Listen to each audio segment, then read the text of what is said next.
If I were to go back into the service, this is the one thing that I would do over.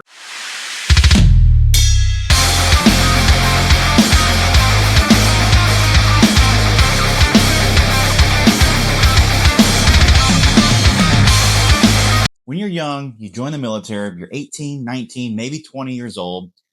For some of you, it could be the first time that you've been out on your own. For others, it might be the first time that they've actually had any sort of responsibility, like myself when I first joined when I was 18. I think I was 18 when I joined. Um, and one of the things that I really wish that they would have harped on more was investing for your future. Now, before you click away from this video, I want you to understand that it is extremely important for you to, and you don't have to just take my advice, but it is extremely important for you to consider investing for your retirement. Now, you might be thinking, okay, well, I'm going to do 20 years. I'm going to have the Air Force retirement, Marine retirement, military retirement, what it is. In the off chance that you suffer some sort of injury, you're going to get VA disability. But here on the screen right here, I'm going to show you since 2000, the projected growth rate of the cost of living in the United States, and also the projected growth rate of, and that's inflation, of course, the cost of living in the United States, but also the pay raises, if you will, for active duty military and the increases that you get as a disabled veteran. Now, you will see that the disabled veteran and the military is always below the inflation rate, the average inflation rate of the United States. Now, this isn't 100% solid. It's not 100% accurate. Like, I can't sit here and create a chart for E1 to E9, O1 to O10, and every disability rating from 10% to 100%, right? That's just not logical. This is the average, okay? Keep in mind that you will always be below the inflated rate, the cost of living in the United States. And so what that means ultimately is that you will always be playing catch up to what it's going to cost you to quote unquote affordably live in the United States. And, a lot of people, they want to do their time and they want to get out. They want to go and work a job. They want to go to college, and collect their BH when they're going to college and collect all this extra money. Let me tell you something right now, as in 2025, 2026, right now we're in April of 2026, even just the last few years, um, the it's getting harder for people to find jobs, basically is what I'm saying. The economy is really shaky, and the economy is shaky a lot, right? You will see that it becoming harder and harder for veterans and, people across the board to find good jobs. The qualifications and the requirements and the standards are going up, but the pay is staying the same. If you look on Indeed, if you look on LinkedIn Jobs, any of those things, you'll see that the qualifications and the requirements to get a job or to get accepted to a position, even just to get an interview with some of these companies, like they want you to have upper management level experiences, background, and years doing this one task that they're asking you to do for an entry level position. Okay, think about that for a minute. How are you supposed to get into that sort of position when they want all this experience? Even if you look at entry level jobs, look at the entry level positions and the job postings and all that stuff that's out there currently. Look at the qualifications and what they're requiring. It's upper level management or years of experience. Like, there was one job that I looked at the other day for somebody, and I was looking at a job posting, and it was an entry level copywriter. Okay, and some of them will call them junior copywriters. And the qualifications was 1 year. It was 1 to 2 years of industry experience as a copywriter, and then a bachelor's in, like, I don't remember what it was, like journalism or English, some sort of writing class, or the equivalent of. Now think about that for a second. Entry level, junior, right? They're holding you to the standard of, somebody who might come in at the 3 to 5 year mark.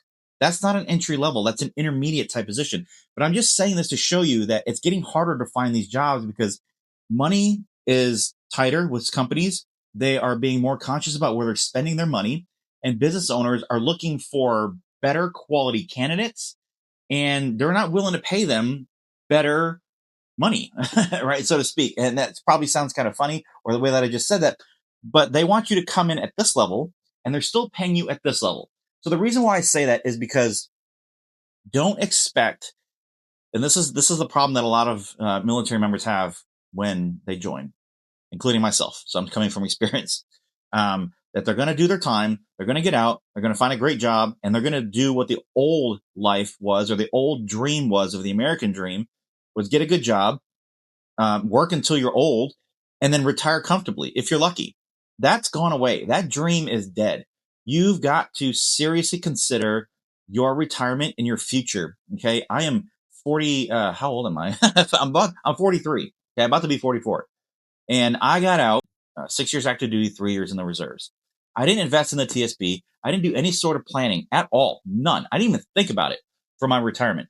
I just considered that when I got out, I was going to start saving for retirement. Well, that put me 9 years behind. Imagine how much money I could have invested into an ETF or the stock market or something for 9 years.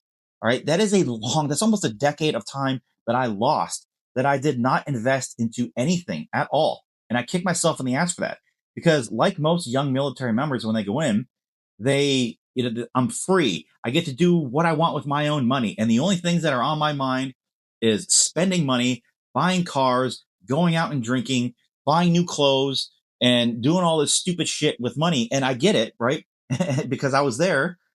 But I'm just telling you that you've got to start putting some money away for your retirement and for your investment into something. Now, I use SoFi, and I'll leave the link below in the video description if you want to, with the link for you to sign up. You can get started for as little as $50 a month. Now, they don't pay me to say this.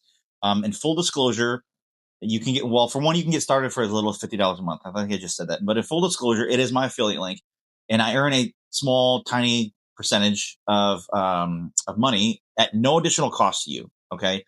But it's not that. You don't have to use SoFi. You can use Fidelity. You can use, Fisher Investments. You can use whoever you want to. That's not, signing up is through my link or any other link or SoFi or any other platform is irrelevant.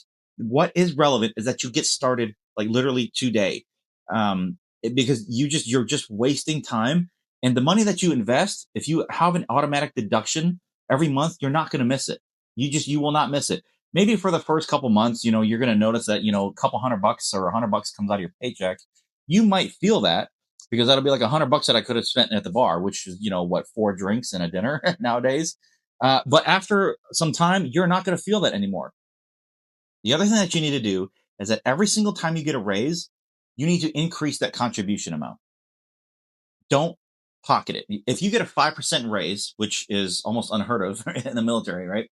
But let's just say, make the math easy. If you get a 5% raise, take 2 or 3% of that and increase your TSP. Increase how much you're putting into an ETF or a stock market or something like that. Even putting it into a high yield savings account. Don't put it in one of those shitty normal savings accounts that you get literally like 0.1% return on that. Okay. If you're going to save your money, put it into a high yield savings account.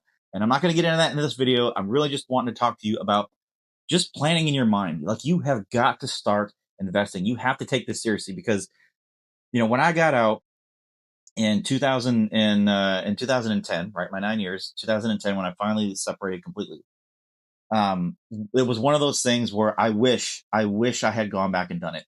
Nobody in the service taught me or kept on me about doing that. And I wish they would have, because it is that important. I mean, I literally lost a decade of investing opportunities or saving for my retirement, and that is gone now. Like, I will never get that back. The only thing that I can do now is increase the amount of investment that I make every single month. And, I'm putting quite a bit every single month to kind of make up for that, but it still will never match up to what I lost for those 10 months. And so I'm just here to act as that guide and that mentor that I never had when I enlisted in the military. Do it now. Do not wait until next paycheck. Just go get it done. When you click this video, when you click away from this video, do not get on TikTok. Do not get on Instagram. Do not go scroll and do anything. Find out exactly how you can start making those contributions today. Because the thing is if you don't, you're going to click away. You're going to forget about it. You're going to go scrolling. You're going to go out to the bar tonight, or you may get called for some training or exercise, or even right now you may get called to go deploy, and you're going to end up forgetting about it. It's going to go on the back burner, and you're going to get months behind. And those months turn into years. And I'm telling you right now, as somebody who's 43 years old, who's a lot further along in life than probably some people who might be listening to this, and even if you are at my age or even older, you can probably attest to the same thing, that you wish you would have started the investment, some sort of investment, years ago. and you'll say the same thing. Nobody harped on you. Nobody pushed you to do this. And so it was out of sight, out of mind, and you never did it. I'm telling you right now to go do it, because you will thank me 30, 40 years later down the road, if I'm blessed to still be here, that you listened to this video, you took my advice, and now you're sitting comfortably on a nest egg. Because again, that chart that I showed you at the beginning of the video, the inflation, the cost of living is up and up and up every single year. And the raises in the military are not keeping up. You're going to get 1%, 2%, maybe 3%. Okay. And that's pushing it. For VA disability, that's all up in the air as well. So I'm just telling you, go start it now. Choose a platform. I use SoFi because it's really easy to use. It's beginner friendly, and it's just a great platform that I was introduced to. What's her name? Erica Kullberg, and she's one of the big finance gurus on YouTube. You can go follow her. In fact, I might just drop her link down somewhere in this video. But she has a lot of great investment ideas and options and plans and resources. She was the one that introduced me to SoFi, and I love it. I'm not promoting them. I'm not paid by them, and it's just an app that I use. That's it. Literally, that's all I use. That's why I recommend it. Go find a platform to invest in. Fisher Investments, Fidelity, it doesn't matter. Go get started today.